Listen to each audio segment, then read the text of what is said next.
కూకట్పల్లి బాలిక హత్య కేసులో సంచలన విషయాలు వెల్లడించారు CP Avinash Mahanti.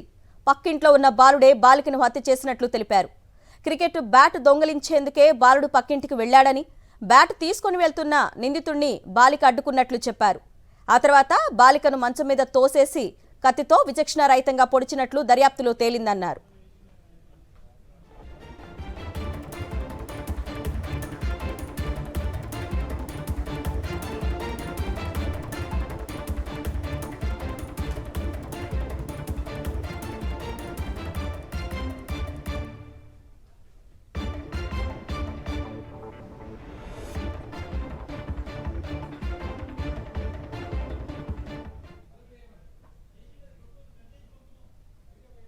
Right from beginning చేస్తూ ఉంటూ వెళ్ళాం.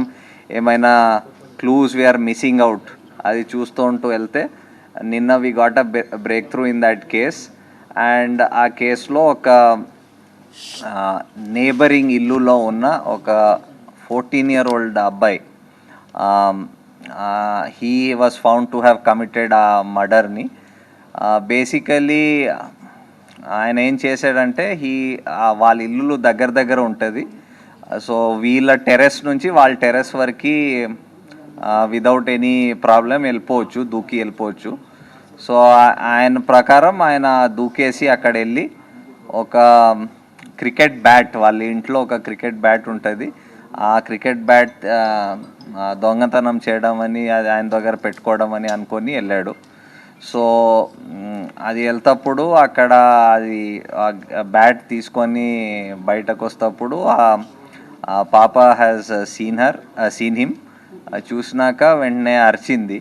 అరుస్తే ఈయన భయపడి ఇమీడియట్లీ ఆమెకి అక్కడ ఆ ఇంట్లో బెడ్రూమ్లో తోసేసి అక్కడ ఆయన దగ్గర ఉన్న ఆయన ఒక నైఫ్ పట్టుకు వెళ్ళాడు.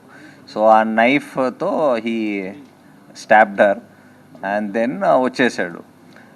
అండ్ ఇన్ఫ్యాక్ట్ మనకి తర్వాత ఇన్వెస్టిగేషన్ డీటెయిల్లో చూసేటప్పుడు మన ఐఓస్ రియలైజ్ దట్ ఇనీషియల్ స్టేజెస్లో కూడా ఎగ్జామిన్ ఆయనతో మాట్లాడేటప్పుడు he had actually misled the investigators by telling that నాకు వినిపించింది, పాప అరిచినట్టు వినిపించింది అండ్ 10 o'clock అలా he try to tell some story around that.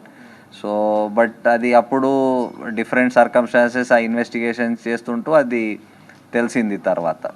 So basically ఆ కేసు మొత్తం డిటెక్ట్ అయింది, ద మర్డర్ వెపన్ కూడా రికవర్ అయింది, దాంతోపాటు కొన్ని అదర్ ఎవిడెన్స్, అదనపు ఎవిడెన్స్ కూడా మనకి దొరికింది. సో దాని బేసిస్ మీద మేము ఇప్పుడు కేసుకి ముందుకు తీసుకొని ఫైనలైజ్ చేసేస్తాం.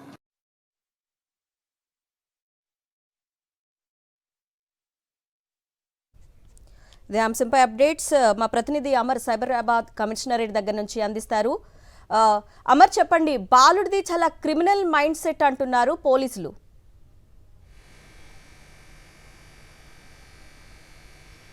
కుక్కట్పల్లి బాలిక హత్య కేసుకు సంబంధించి మిస్టరీ మొత్తం కూడా వీడిందని చెప్పుకోవచ్చు.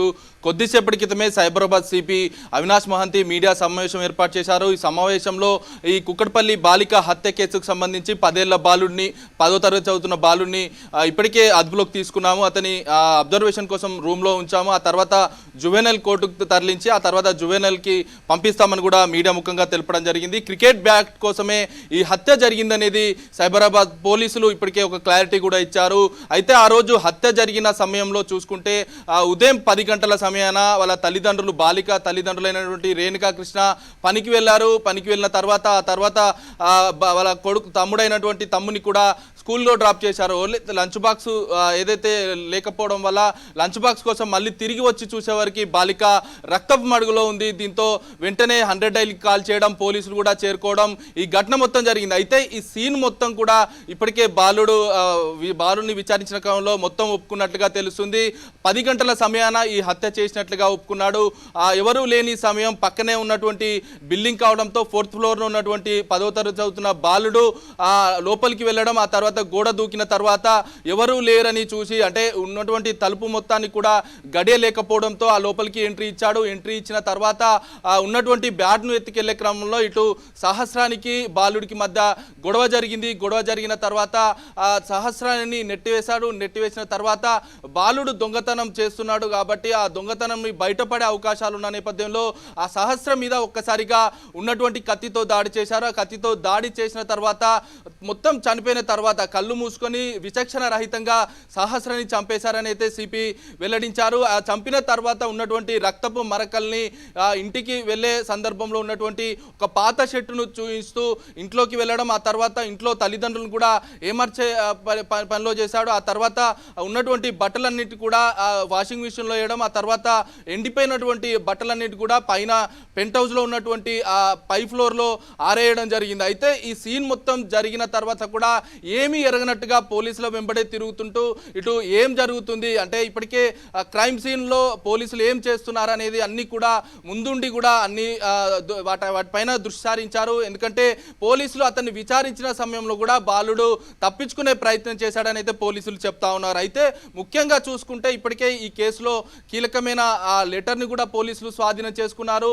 ఉన్నటువంటి కత్తిని ఎక్కడైతే వాడారో ఆ ఇంట్లో వాడుతున్నటువంటి కత్తినే తీసుకెళ్లి ఆమెను హత్య చేశారనేది పోలీసు నిర్ధారణకు వచ్చారు. కాబట్టి ఆ కత్తిని కూడా ప్రస్తుతం పోలీసులు వాటన్నిటిని కూడా సీజ్ చేశారు. ఒక ఎంఆర్ఎఫ్ బ్యాట్ తో పాటు కత్తి, ఇటు ఆ టీ షర్ట్ను కూడా మొత్తం పోలీసులు అయితే సీజ్ చేశారు. ఏదైతే ఈ కేసు ఉందో ఈ కేసుకు సంబంధించి బాలుడు యూట్యూబ్లో ఓటీటీ సిరీస్లు చూడడం, ఆ తర్వాత సిఐడి లాంటి కొన్ని ఇన్వెస్టిగేషన్ లాంటి వీడియోలు చూడడం, క్రైమ్కి అట్రాక్ట్ అయ్యాడు. అట్రాక్ట్ అయిన తర్వాత క్రైమ్ చేయాలనుకున్నాడు. ఆ తర్వాత ఒక లెటర్ రాసి ఒక ప్రోగ్రామింగ్ లాగా ఇన్పుట్ లాగా అతనే ఇలా చంపాలని డిసైడ్ అవ్వడం, ఆ తర్వాత నోట్లో రాసుకోవడం, ఆ నోట్ను కూడా బాలుడి ఇంట్లోని ఒక సజ్జ పైన కూడా తీసుకోవడం అయితే జరిగింది. పోలీసులు వీటన్నిటి కూడా సేకరించిన పరిస్థితులు అయితే ఉన్నాయి. మొత్తానికి బాలుడి ఏదైతే బ్యాట్ కోసమే హత్య చేసినట్లుగా తెలుస్తుంది.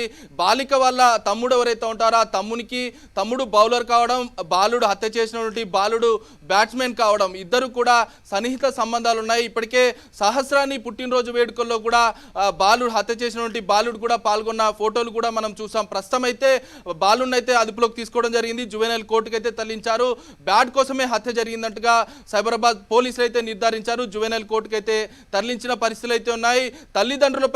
తల్లిదండ్రులు ఎవరైతే ఉంటారో పిల్లలపైన తప్పనిసరిగా దృష్టి సారించాలి. ఎందుకంటే వాళ్ళు చెడు దారిలో పోతున్నప్పుడు మంచి దారిలో పెట్టాల్సిన బాధ్యత తల్లిదండ్రుల మీద ఉంటుంది. తప్పనిసరిగా తల్లిదండ్రులు పిల్లలపైన దృష్టి పెట్టాలి, లేకుంటే ఇలాంటి సంఘటనలు పునరావృతం అవుతాయని అయితే సైబరాబాద్ పోలీసులు అయితే హెచ్చరిస్తున్న పరిస్థితులు అయితే ఉన్నాయి. రైట్ అమ్మా, థ్యాంక్ యూ.